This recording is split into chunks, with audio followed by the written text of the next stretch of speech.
Welcome to Siddhivinayak tutorial.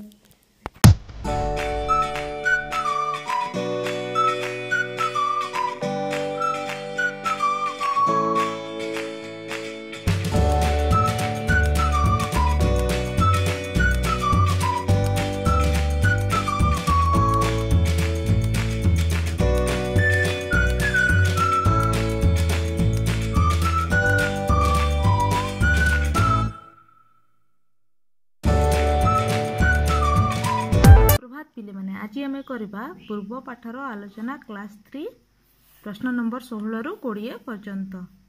प्रश्न number 16 को जीवा। समान मूल्यर 6टी खातार दाम 54 टंका हेले गोटे खातार दाम बा मूल्य केते? यार आंसर टी हेबो पिले समान मूल्यर 6टी खातार दाम दे दिछि 54 टंका। एकटी खातार दाम बाहर करबा, एकटी खाता बाहर कले कोन हेबो? निश्चय हरण हेबो। तेने करी 54 हरण 6 समान 9 टंका। 6 को खंदार अछि 6 नुआ 54 9 टंका हैला। अतएव लिखि दबा समान मूल्यर 6टी खातार दाम 54 टंका हेले गोटे खातार मूल्य 9 टंका। एबे करिबा पिले प्रश्न नंबर 17। तुमे 4टी कोबी को 28 टंका दे आनिलो, सही बड़ी 60टी कोबी आनिले केते टंका देबाकू पड़ी थांता? यार उत्तर टी हेबो पिले 4टी कोबीर मूल्य 28 टंका। एकटी कोबीर मूल्य कौन हम हरण हम निश्चय 28 हरण 4 करना। 4 को खंदार अच्छी 4 7 28 7 टंका है बाहरी गला आमर। एबे बाहर करवा 60टी कोबीर मूल्य बाहर कर कहिछि। तेणुकर 60टी कोबीर मूल्य समान 7 गुणन 7 हम निश्चय अधिक ही हेबो, अधिक टंका देबाको पड़िबो दुकानी को। समान 7 गुणन 7 समान 49 टंका। अतएव 60टी कोबी आनिथिले 49 टंका देबाको पड़ी थांता। एबे करबा परे प्रश्न नंबर 18। 60 रो निकटवर्ती केउ दुईटी संख्या 7 द्वारा विभाज्य? एहार आंसर टी हेबो पले देखो से कोइछि प्रथमे 7 द्वारा विभाज्य संख्या दुईटी कोन कोइछि। तेनकर कोन करबा 60 हरण 7 करनबा समान 8 भागफल और 4 भाग शेष रहइबो बा बळी पड़िबो। जे बळी पड़िला ता कोन करबा भाज्य सहित वियोग करनबा 60 वियोग 4 समान 56। एटा गोटे संख्या पाई गलो आमे। देखो 7 को पणिका न अछि 56। एबे अन्य संख्याटी किपरि भाग करबा? अन्य संख्याटी समान 56 को 7 सहित जोग कर देबा समान 63 हेबो।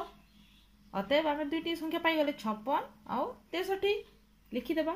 अतएव 60 रो निकटवर्ती 56 और 63 संख्या दुईटी 7 द्वारा विभाज्य। देखो 7 को पणिका रे 56 भी अछि और 63 भी अछि। तेन करी दुईटी संख्या हेबो। एबे करियो बेले प्रश्न नंबर 19। समान मूल्यर 9टी कलमर मूल्य 36 टंका। सेही मूल्यर केतोटी कलमर मूल्य 24 टंका कहिछि। ता माने 9टी कलमर मूल्य 36 टंका हेले एकटी कलमर मूल्य जेते हेतिबो सेही मूल्य रे 24 टंका रे केतोटी कलम आमे पाइबा ताहा कहिछि एठारे। चलो एबे करिबा ता आंसर टी। आंसर टी हेबो पिले 9टी कलमर मूल्य 36 टंका दे दिछि। एकटी कलमर मूल्य बाहर करिबा 36 हरण 9 समान 4 टंका पाई गले।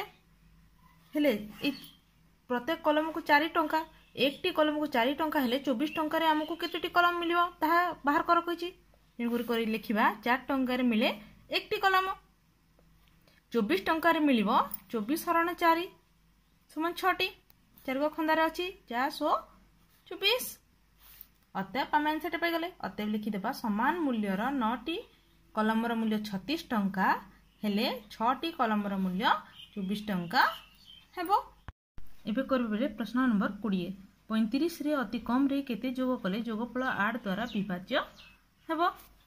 एहार आंसर टी हेबा बेले 35 हरण 8 करनबा समान 4 पड़ी 3 बळला अर्थ एठारे 4 हेलो तार भागफल और 3 हेला ता भाग शेष। तापर कोन करबा ना 8 वियोग 3 करनबा समान 5 पाई गले। काहे कि 8 वियोग 3 करबा एठे केते जोग कले हमको 8 द्वारा विभाज्य संख्या मिलिबो। तेनु करी एठारे वियोग करा गला।